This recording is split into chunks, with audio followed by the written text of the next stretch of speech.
शेतकऱ्यांच्या कष्टाच्या घामातून उभ्या राहिलेल्या शासकीय अनुदानाच्या फाईल्स पुढे सरकवण्यासाठी अर्थपूर्ण तडजोड करणाऱ्या कृषी विभागातील एका भ्रष्ट अधिकाऱ्याला लाचलुचपत प्रतिबंधक विभागाने रंगेहात पकडले आहे।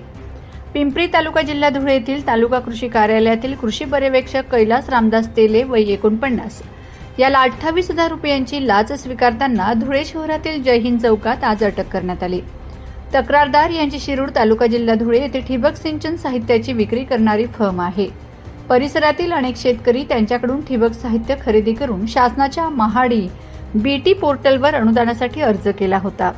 आरोपी कैलास तेले यांनी तक्रारदार यांच्या दुकानातून साहित्य घेणाऱ्या शेतकऱ्यांच्या फाईल्स पुढे पाठवल्याच्या मोबदल्यात 35,000 रुपयांच्या लाचेची मागणी केली होती।